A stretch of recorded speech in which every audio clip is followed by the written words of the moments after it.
Hey guys, I'll be super up close in this video kasi I'm gonna try out a product. Itong 3D nose lifter. Pero ang pangalan niya dito is Rhinoplasty High Increase the Nose Stealth 3D. Ayan, sabi niya. And nabili ko to sa Shopee. I'm gonna have the link kung saan ko siya nabili sa description box kay Miss Damsel D, tama ba? Damsel D. So anyway, I'm just gonna open it. This is the first impression pa lang. Kasi hindi ko siya binuksan, hindi ko siya sinukat or what. Gusto ko sa video natin siya sabay-sabay i-try out. So, tatlong sizes na siya. And this is only 150 pesos. Free shipping pa. So, check out nyo yung shop ni Miss Damsel D. Hindi ko alam kung tama yung pagkasabi ko. Basta I'll have the link ng Shopee shop sa description box. So, let's see. I'm gonna unbox it now. And may instruction siya sa likod kung paano ilagay. Kaya ko to itatry kasi hindi pantay yung butas ng ilong ko. Ayan. Mas maliit yung isa, mas malaki yung isa. Tapos medyo tabing pa nga yung ilong ko. Parang paslant na ganyan. Ayan. Dapat pa ganyan, di ba? Sa akin nakagano. So anyway, let's try this out. Let's see kung magiging okay. Pagbukas nyo ng box, nasa lalagyan pa uli siya. So parang sealed talaga or sterile kasi nasa magandang lalagyan. Nakalagay yung Rhinoplasty. So bubuksan ko na siya. And ito ang laman. Yan. Tatlong sizes to. May small, medium, and large. I'm gonna try out the small muna siguro. So, ano bang small dito? Wait. Try to figure out which one is small. And which one is large. And by the way guys, mayroong mga fake nito. So mag-iingat kayo. Huwag bumili basta-basta. Kasi yung fake nito baka makasama sa inyong health. Or sa nose. Diba? So let's try out the... Ay, alam ko na kung alin yung small. I'm gonna try out the small first. May kasama rin siyang pangtanggal. Ito, pangtanggal ito. Pangsungkit na gano'n. So, ganito ang itsura niya. Ayan o.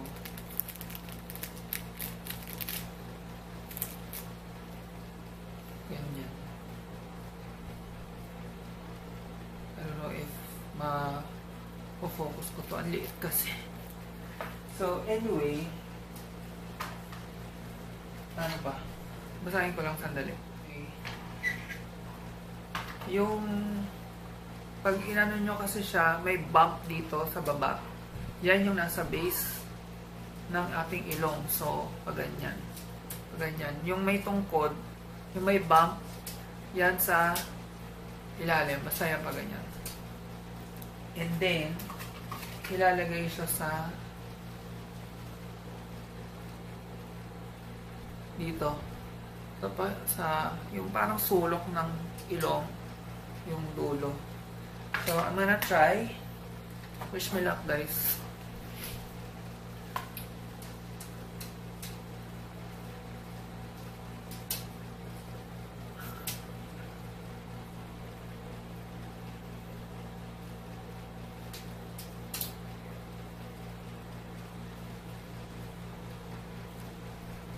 Okay. It's not that bad. Madali lang naman pala.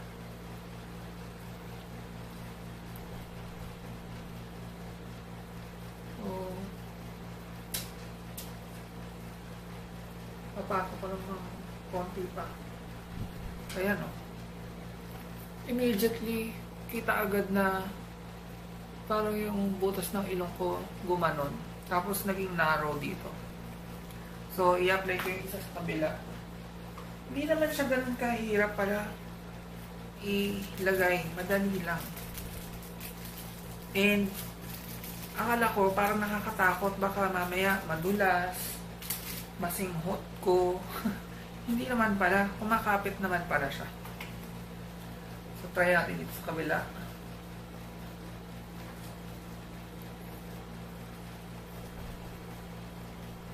Wow! Ayusin ko lang. Ang tangos. Ayusin ko lang siya. Pwede rin itong gamitin pang ayos. Para mapupush nyo kung saan nyo gusto. I-ano.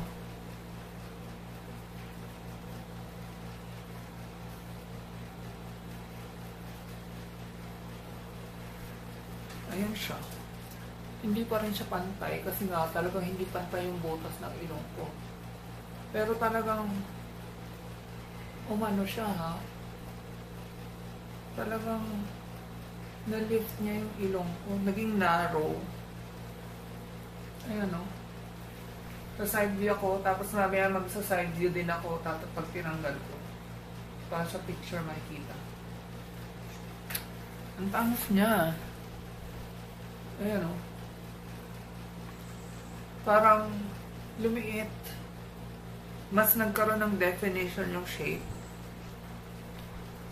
And ito pa lang yung small ha. What more kung yung large? Parang mas lalo nga lang nakakalaki ng butas ng ilong.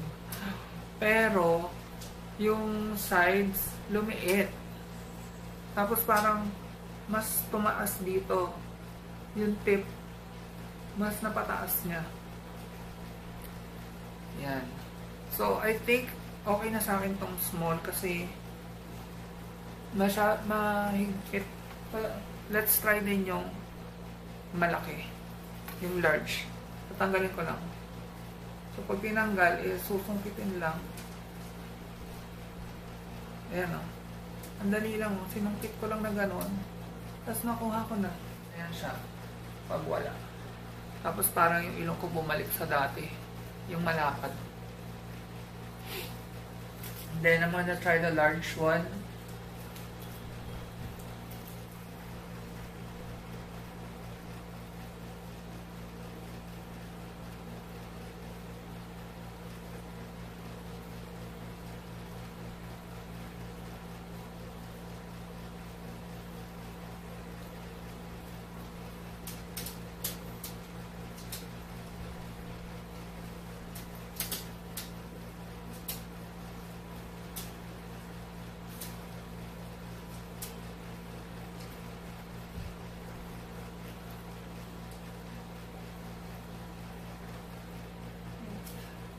Ayusin ko lang. Okay.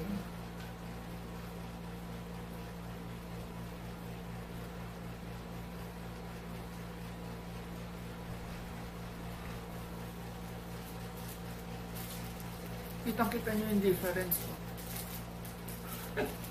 At talagang yung utak ko makikita, pakita ko lang gano'n. Sorry naman.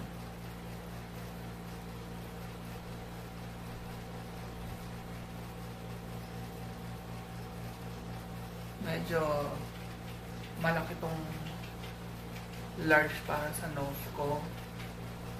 Tama-tama lang sa akin yung small.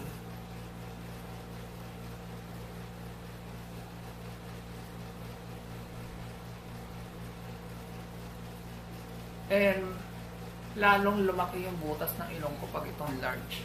Ayan. Pero hindi niya siya makakahalata na nandyan siya. So, kung may suot kayong ganito, tapos nasa labas kayo, hindi naman siya halata. Basta, ano lang, huwag lang kayong gaganyan, syempre. Tapos ilalapit nyo sa kausap nyo. Pag normal lang yan, hindi siya nakikita. And, you can still breathe in normally, and comfortable naman siya. As long as yung origa, kasi, may mga fit nito, wala siyang parang, I don't know if this is silicone or goma. Ayan o. Yung dulo, may mga parang goma. Kaya kahit na natatouch niya yung skin, hindi siya masakit. Pero may mga fake nito na walang goma. So anyway, ayan siya. Oh. Large to. Okay din naman sa akin yung large, kaya lang parang banat na banat masyado yung ilong ko pag large. Mas gusto ko yung small lang. So if ever, small lang siguro yung gagamitin ko. Tapos pwede nyo pa rin siyang pisain yung ilong ko. Oh, parang ayusin. Ganyan. Yeah, I love it. So, if I'm gonna give this product a rating, I'm gonna give it 4 stars out of 5 stars. It lacks 1 star kasi yung butas ng ilong parang lalong lumaki. In terms yung pahaba, ayan o. Yun lang naman yung issue ko sa kanya. Pero yung tip ng nose, talagang napatangos niya. I love it. So, yun. If you guys are interested, 150 pesos lang to. Free shipping pa. Punta lang kayo dun sa shop ni Miss Damsel D. Tama ba? Basta yung link I'll have in the description box. Thanks again for watching, guys. See you in my next video. Bye!